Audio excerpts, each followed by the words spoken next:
Welcome to the CTA podcast. Join us as we critically examine the ideological capture of the psychotherapy field.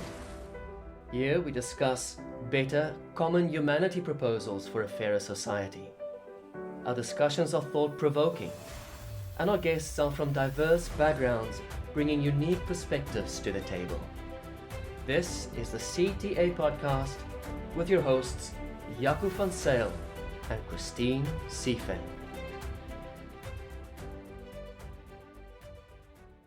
So we are delighted to have as our guest this afternoon Nina Silander. Nina is a clinical psychologist who earned her doctorate from Regent University, Virginia, and she specializes in health, medical, and trauma psychological services, currently transitioning to veteran affairs. She is a guest writer. She is also a contributing author for journals and for books. And she also contributed to the book we're currently promoting, Cynical Therapies, Perspectives on the Antitherapeutic Nature of Critical Social Justice. Welcome, Nina. We're delighted to have you with us. Thank you very much for having me. Look, your chapter is quite a courageous one. Critical Social Justice, today's pseudoscience in American professional psychology. And I really just want to jump right into it. You start your chapter with a quote from the APA president 30 years ago, where he says, "We need to explicitly blend our data and values in order to make strong arguments for the kinds of radical change we think is necessary." Mm-hmm. What's so problematic about that statement? One of the trends that we explore in the book has to do with the adoption of activist roles in conjunction with professional, traditional psychological practice and research. And we make the case that adopting both roles simultaneously is inappropriate and, in a way, contradictory. So in the quote, you hear the call to merge essentially ideology and values with the scientific research and practice, but we make the case that they are mutually incompatible roles. To be a scientist means to be fundamentally committed to truth-seeking via empiricism, whereas to be an activist means being foreclosed to a particular ideology and agenda. And science may be a means to a particular end, but it's not the end unto itself. And so that quote, I think, really captures what the concern is that we explore in the chapter. It is interesting that you said the American population is more or less split in half when it comes to political conviction. Whereas we do not see the same kind of ratio of political conviction in psychology, psychological departments at universities, and certainly not in the APA, the American Psychological Association. You're correct to say that the American population is evenly split between two parties, and to varying degrees. You know, some people are certainly much more left of center and some are much more right of center. And there's a large moderate population that may lean one way or the other or somewhere in between.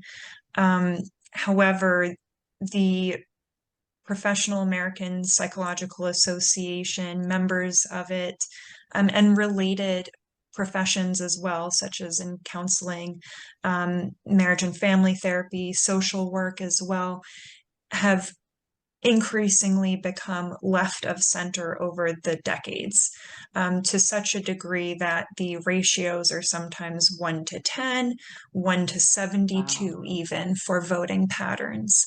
1-72 voting patterns. You're talking about the APA. Is that or what do you mean by voting patterns? If I remember correctly, it was a survey completed of psychologists in academia. I see. Believe. Okay. Yes. And so depending on which population or group you're looking at, it can vary, but all to say it's very pronounced. Even a ratio of 1-10, which is perhaps a less severe ratio is still pretty significant. And the organizations tend to fund political candidates or organizations that also reinforce those values. Yeah. It was interesting to see, you know, to have a conviction in and of itself is not a problem. To have an imbalance in ratio in and of itself is not a problem either. If people have shared values and they're committed to disseminating that shared values, that might not necessarily be politically influenced, that's still not a problem. The problem is when political opinion and certain values are associated with a certain political strand, and that people are being called to action based on that set of values. And that is where the overpowering, as it were, the bias in political expression from these regulatory authorities become a problem. Not so. I would agree with that, but add to that, I think an ideologically or politically monolithic institution or organization that contributes content to a society at large that may not be recognized as being politically monolithic has a consequence. So, for instance, in the research conducted, if by and large academic psychological researchers share a set of values and worldview beliefs, then without competing information or perspectives, it will start to shape the research topics that are examined, the hypotheses that are generated, the way that research findings are framed, the conclusions that are drawn, and it becomes an echo chamber. We use that phrase frequently, but it applies in this situation because an article can be submitted for peer review, and if the peer review members associated through the journal share the same perspective, they won't think to notice certain critiques. It will reaffirm their prior perspectives. That would be confirmation bias, and patterns can emerge that go unchecked. And it may not be malicious, of course, but it does mean that maybe there are certain research topics that never become explored, or that we appraise reality through only certain pieces of information and miss half the picture. I was really taken aback by the kind of this concept that you had written about a little bit about the lived experience. So we throw that term, the lived experience, around a lot in so many different ways within the field, outside of the field. It's almost, you know, become a pop culture-ish, I guess, phrase that people use in multiple contexts. And for me, what I kind of recognized was we spend so much time in our field focusing on the lived experience of the client because that's why they're there. It's their lived experience, it's their story, it's the way that they interact and engage in their world. And it seems to me, and maybe you were pointing this out, and maybe I'm, you know, so this is my take. This is what I got out of it, is that term even now has become weaponized so much so that it's almost impossible under the current models of treatment, even things like cognitive behavior therapy that rely heavily, you know, on evidence-based outcomes that are measurable. That's all about your perception, right, of the world and of yourself and how that connects to your emotions and behaviors. So when I was thinking about this, it's almost like even the lived experience now is used in a way to validate irrational beliefs, irrational ideas about one's experience in the world. And so I'm kind of thinking about it, you know, is that kind of where you were going with that? Because that then something that, and I talked about this a bit, you know, in my book chapter I did, but I also talked about this in various talks like this, that the ideas behind some of this were good at the start. There was something there important. And then they somehow became weaponized or hijacked, that's my word of choice, to reflect something or to push an agenda or something completely different from what the actual initial, intention was. And so that's how I was thinking about it when I was looking at this lived experience, that in and of itself is what we do. And at the same time, though, it seems as though that leaves little room to challenge one's interpretation of their lived experience. I share that perspective. I would say that by really leaning into someone's lived experience, we are just inevitably validating what it is that they're sharing. And I think what that does is reduce the likelihood for change. I mean, people come to counseling and psychotherapy services because something's not working in their lives. Something needs to change. There's a problem. Sometimes it's very much environmental, like we experience suffering in life. And sometimes it's because the way that we're responding to our circumstances is unproductive or unhelpful. And by merely just reinforcing a lived experience mentality, you are sort of preventing someone, I think, from recognizing where change is possible. Or another way of describing it is it can reinforce, I think, a more external locus of control instead of internal locus of control. And so there's, I think, a more sophisticated therapist would explore how someone is interpreting their circumstances, what the emotional experience has been like, as valuable data points, but that's not the end all be all. And if it is, then someone's just going to be stuck. But then you take that information, you look at the circumstances of what's happening in one's life, pull in collateral information, and then really kind of develop a more full picture of what's happening for someone.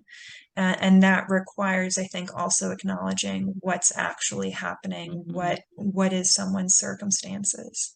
All these psychotherapeutic modalities have this appreciation of an external reality. And even though there is validation of the person's experience, there is still this appreciation of testing that, making sure whether that is actually true. And like I said, it comes as quite a skill to be able to engage with a person on that level, to build sufficient trust and security such that the person feels safe enough to be curious about their lived experiences and to even reflect within themselves whether there could be alternative ways of interpreting external events, as opposed to just how critical social justice preach a person needs to interpret these events. Absolutely. I want to move into some of the subheadings of your discussion, which I've found fascinating, because you introduce this concept of the inevitability of bias if we find ourselves in an echo chamber, and how diversity, real diversity, that is, diversity of ideas, will help us not get stuck in our own echo chambers and our own shared blindnesses and biases. So that's theoretically true, and it has been proven in general to be true. But I like the way in which you go into the actual evidence of showing how this echo chambering has actually developed within the American Psychological Association. Talk us through it. Biology and sex. That is definitely a controversial area. Okay. I would argue that the American Psychological Association has generally adopted a more feminist theoretical approach to understanding sex differences, essentially stating that there are no significant, noteworthy differences. And if there are differences, it's due to, as we mentioned in the chapter, media misinformation. And more of a like cultural myth than anything. And we just found that to be so ironic, because when you scroll down further on the page and look at the APA's recommended texts, right there is a Yeah. book on the evolutionary biological sex differences or something to that effect. And it's like there's this incongruence in terms of understanding the subject matter or being able to represent that information. Similarly, you know, many psychologists will also say there's men and women are in essence interchangeable, and yet when they administer psychological assessments, many of those test scores are normed according to sex-based groups. Yes. Precisely. If you administer an IQ test to a biological male, you will score his results according to the male norm. So we already understand that there are differences there in practice, but we don't appreciate that in full. And I think that ultimately is confusing for people. Right. Yeah, and I wonder your take on what is the end game with the push in that direction?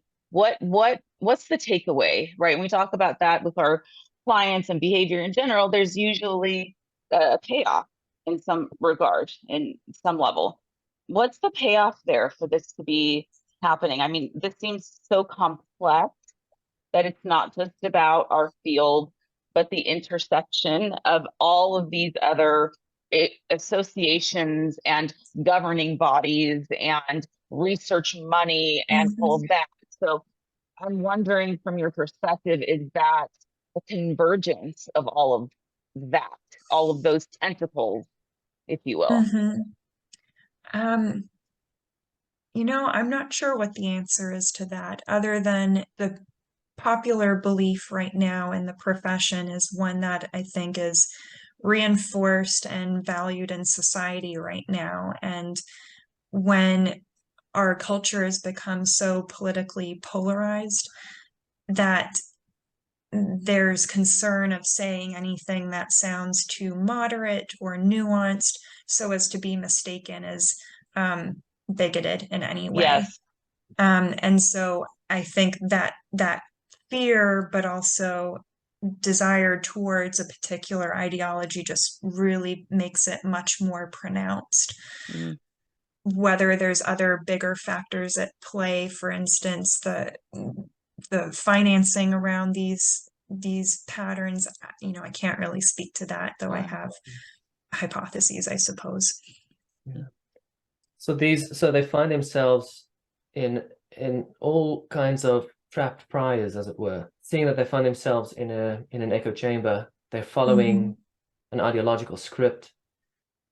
They are pessimistic and negative towards anything that highlights progress, maybe progress in how more young women are, for instance, entering tertiary education, how certain professions are being populated by young women and by women in general. Yes.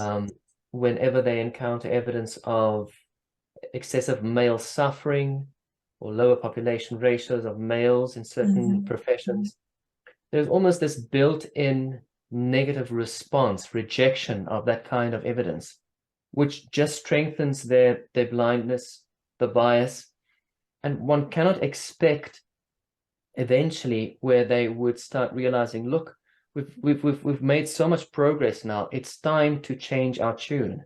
The ideological position is set that we progressively, incrementally dismantle, and there's no point of finally reaching that end point of fairness. As soon as there is a position being achieved, that position needs to be queered, as it were, because a dominant position, by definition, according to them, is oppressive. There is just never an end goal. There's just never an There end is no end game position. necessarily. It is constantly revolutionary, dismantling. The goalpost is moved, right? It continues to be moved forward. You never end up reaching that place. It's never enough. It's never enough. Somebody asked me once on a talk about what under this current model, you know, with critical social justice, what does it mean to be a white person who's good? We talk about the white, you know, supremacy and all of the racism that's internalized and, unconscious bias, racism, implicit bias, all of this. And my answer to that was, I don't think a white person ever can be considered good, because the goalpost of becoming anti-racist or anti-whatever, fill in the blank, is such that you have to work on this every single day. You never reach an end. Right. I mean, right. It's impossible, right? So how would you ever reach a point where this person who's white, for example, would ever be looked at as being good? And yes, endless self-flagellation.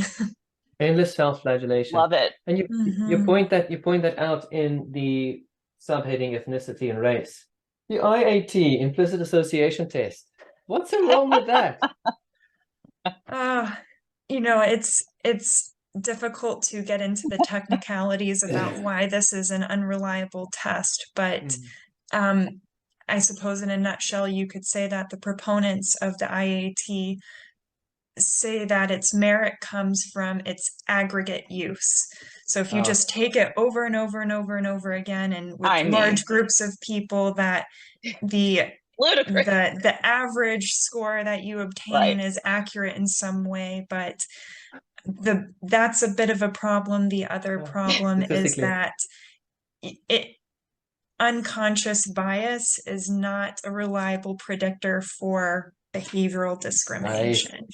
And so really it's of minimal value, and yet corporations, universities, I'm sure other areas of society too are using the IAT continuously, and they're making iterations of it. So it's not just for racial, ethnic bias, but it's for bias related to weight and size and a whole host of topics. And so it's just unfortunate that there's sort of this perpetual use of, at best,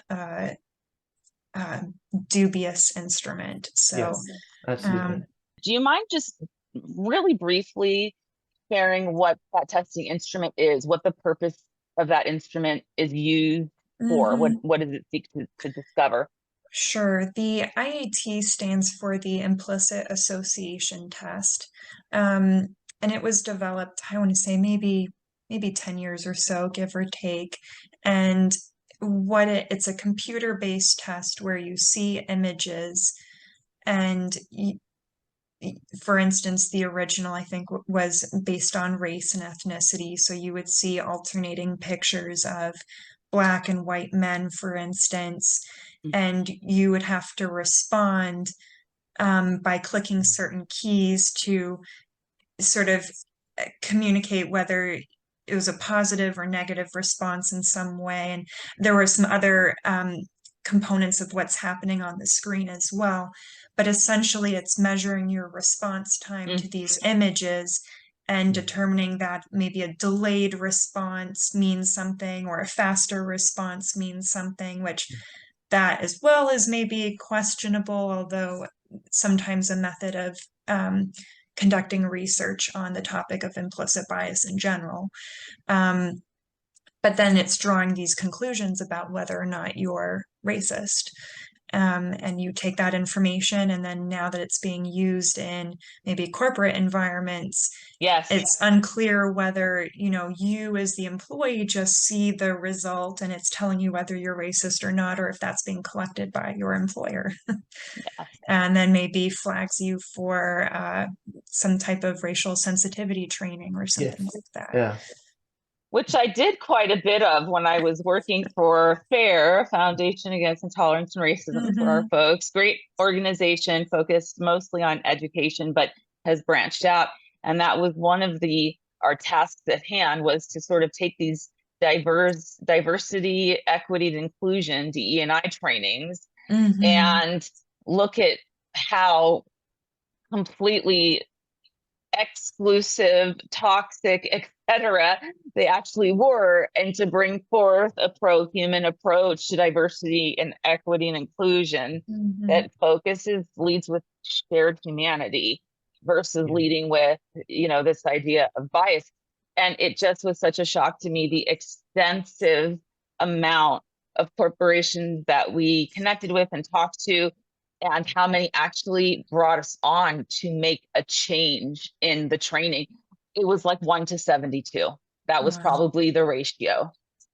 So it is not, we cannot overestimate, I think, the importance of how dangerous the tools are that you're talking about, or that, you know, these measurement instruments, because that's how seeped in it has become.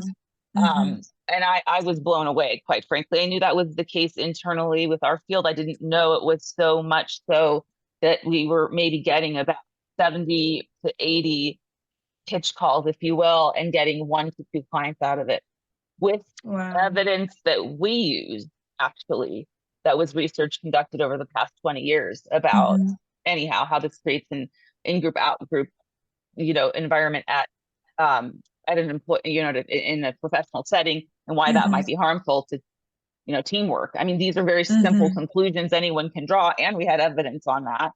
It has captured all major kind of levels of institution outside of academia, outside of And clinical what I'll work. say about that as well is some people might ask and wonder, you know, what does it really matter if psychology is beholden to a particular ideology? Does it really affect my day-to-day life? And I'd say it does have downstream effects for people, even for people who are not seeking professional clinical services, but are maybe being impacted by this in their workplace. Well, Yes. it began with psychological research, or when this is being used in the government, well, that's your taxpayer monies that are being used to fund it. So it does affect you directly or indirectly. So important that you stated that. I think it's hugely important. It's so easy to turn around and say, this doesn't affect me. So I'm really glad that you pointed that out, made that connection. I would say it even affects the language people are using in day-to-day Absolutely. conversations. It's starting in 100%. academia. Yes. Yeah. And then how the enemy is depicted under the subheading of authoritarianism. Yes, good. Yes. Their response to criticism, in other words, or their response to people who have a different set of political positions or ideas is also clearly communicated in hostile ways, not so? That's right. So, with the research on authoritarianism, we generally understand what this concept means in terms of being very dogmatic, focused on achieving obedience or compliance from other people, a rigidity of personality, valuing of authority in general. And that had frequently been depicted as a right-wing or conservative personality, essentially. And I recall even as a doctoral intern in 2016, 2017, sitting through a seminar in which the psychologist providing a review on the research of authoritarianism depicted it in this way, but did not speak to other research showing that while authoritarianism is associated with some right-wing traits, such as valuing of authority and loyalty and a number of other characteristics, authoritarianism, when the questions are adjusted, is just as measured and prevalent on the left of the political aisle. And so it really comes down to what are the questions you're asking people when you're developing a scale, let's say, to measure this. And that was not a component of the seminar that I sat in. So again, it's depicting, reinforcing a particular perspective that I think wasn't even intentional, but if you're not questioning what you're reading, then you're going to miss maybe the research that isn't cited as much, but is just as strong. And that's been, I think, evolving more in recent years. There's been more recent publications showing this, but that authoritarianism is an impulse that exists kind of regardless of the political persuasion. Beautiful point. And you illustrated that very well in the book as well. It's interesting to hear at what point people noticed that this was becoming problematic. You know, was it many over the period of many, years or experiences, or was there an aha moment? And for me, I had an aha moment, and then I looked back and saw all of the incidences. So that's how it went. For me, it was sort of backwards, right? But for especially in the type of work that you do, and you have access to so much research, and this is kind of has been a important focal point in some of your career experience and what you bring. So was there a moment or a compilation of moments that you realized this is a problem? It's intrusive to an extent that it has to be looked at. Absolutely. I would say it was a little bit of both. Like there were a few moments where I was noticing things and thinking that seems, concerning, and then eventually reached a point where I could look back and see patterns as well that maybe I had initially missed. And so I would say the first time that something stood out as incongruent with general psychotherapeutic concepts and principles in my graduate education was sitting through a multicultural course. And that was the first time in about 2012 hearing the concept about microaggressions. And I remember sitting in the classroom and really struggling to understand how a genuine compliment between friends could be construed as microaggressive, or sincere interest and curiosity in a stranger is microaggressive, and they're microaggressive purely based on demographic factors. If we're talking about two people who look the same and of the same background, it's fine. But if one of you is white asking the question, that's a problem. And I just started thinking, like, we know in the clinical theories that jumping to conclusions or prematurely making character attributions is maladaptive. It's probably indicative of poor psychological functioning to do that frequently. Then why are we teaching students this and teaching people to read into otherwise benign comments or questions? And what does that do if a friend is starting to wonder, was it okay of me to say that my friend here is well-spoken or articulate, and how does that degrade those relationships? So that was maybe the first time that stood out as, odd and concerning to me. But then I had attended some professional psychology conferences as well, within a number of years later during a span of time. And I remember sitting in keynote sessions, which are the big main event sessions of a conference, where there might be a couple hundred members in the audience, and the speaker is making jokes and mocking conservatives and Republicans, and everyone's laughing and kind of reacting with amusement. And regardless of what my own political leanings are, I was just thinking, that's so unprofessional, that's so inappropriate for this environment, and it's unnecessary. Like, what does that really have to do with the research that you're discussing or the program development or whatever else it may be? And it was kind of after that time that I really started reading more about this, trying to network with other people who shared similar concerns. But it all became much more pronounced when I was in my doctoral internship, like sitting through some of those seminars where we're being guided to unpack our privileged backpacks, according to Peggy McIntosh, and knapsack, privileged knapsack, yeah, and to we were told in one seminar that if you're not fighting against oppression as narrowly defined in this lens, that you're contributing towards it. And I'm like, one or the other. I mean, I care about treating people fairly and compassionately, but if your definition of oppression means this, then I guess I'm an oppressor. Like, oh, absolutely. I mean, that's why this idea of multiculturalism, again, these words and concepts that sound so wonderful, and this is where you get the issues with the schools, right? And the parents are like, oh, you're taking a multiculturalism class, great. That is just some front for some deeper, right? deeper agenda, you know, Bait and switch. bait and Yes, switch. yes. Exactly. And Where the a word shift sounds in great. definitions. And shifting 100%. definitions. Which is what's so And great about the book, by the way, which we've seen obviously we've read everybody's chapters, is that there's a whole glossary of terms there.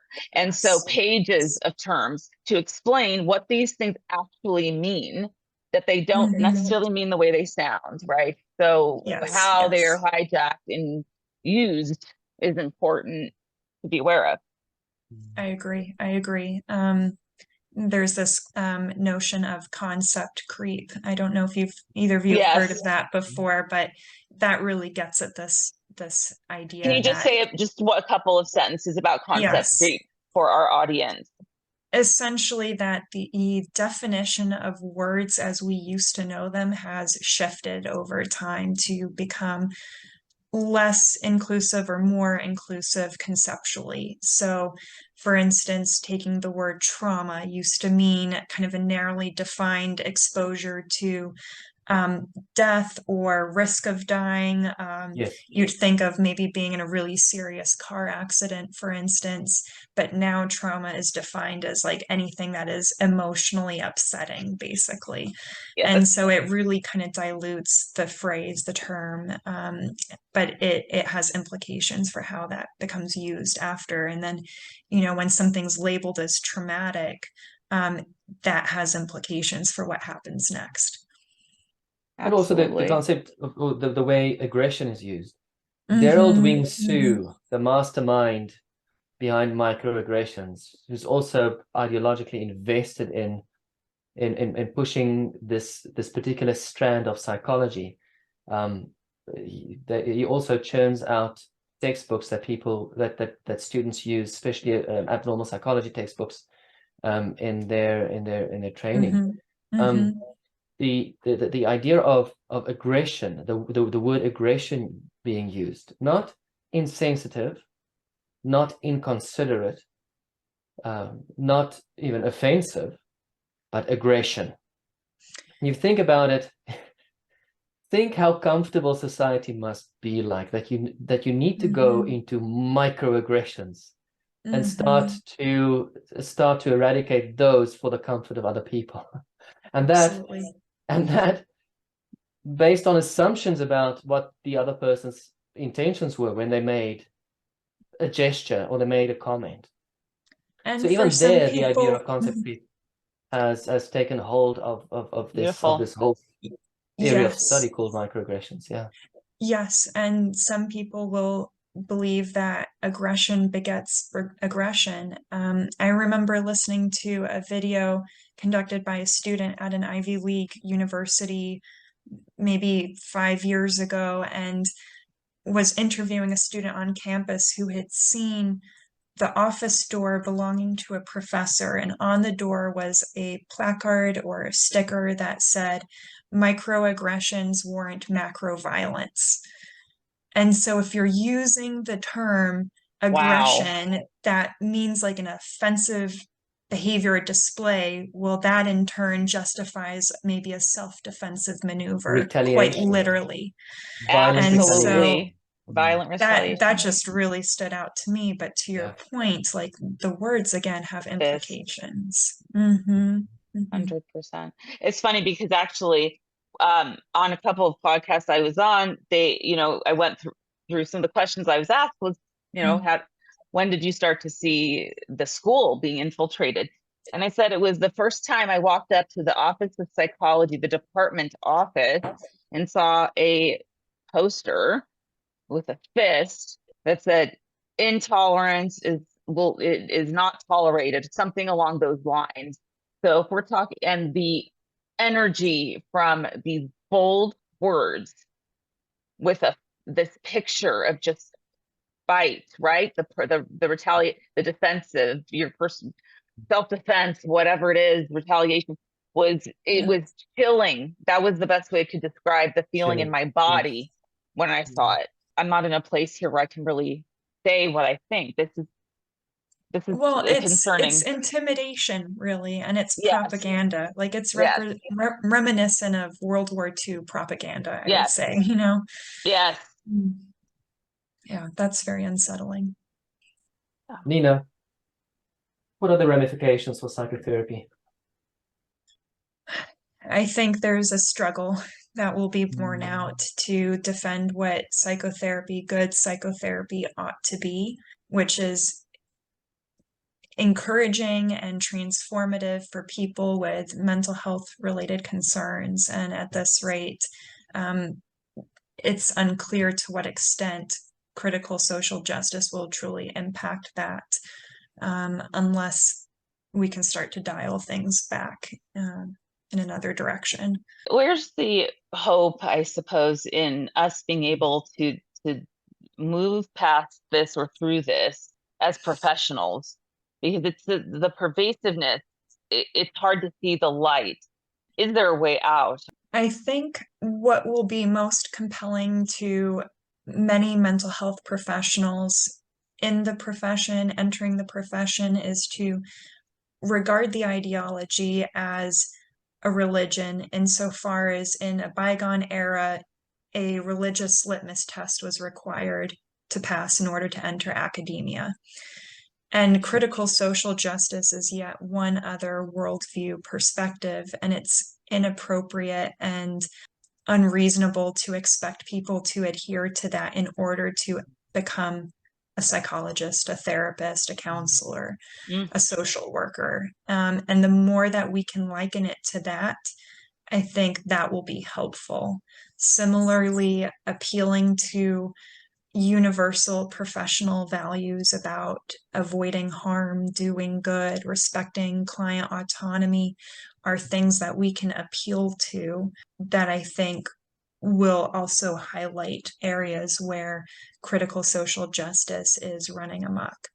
And I think ultimately, too, it's incumbent upon mental health professionals to reserve activism to non-political topics or to personal endeavors rather than professional ones. Absolutely. And by a non-political topic, it might be like lobbying Congress for increasing Medicare reimbursements for billing codes, something really boring and, purely financial rather than political, but I don't think mental health professionals are in the position to be able to advocate for public policy when we're not economists, we're not historians, we don't know the ins and outs of law, and it's not appropriate for us to be saying we want this policy enacted through Congress. Such a great point. Such a great point. We don't have the qualifications or the credentials to be able to do that. That's an excellent point. And actually, the first time I've heard somebody say that,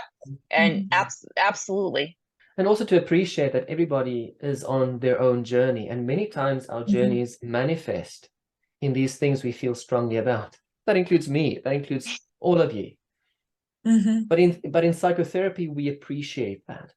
And we try, I'm psychodynamically trained, so we try to understand how the person's strong feelings around certain things reflect an underlying structure or an underlying struggle, unconscious drives or unconscious schemas from the cognitive school.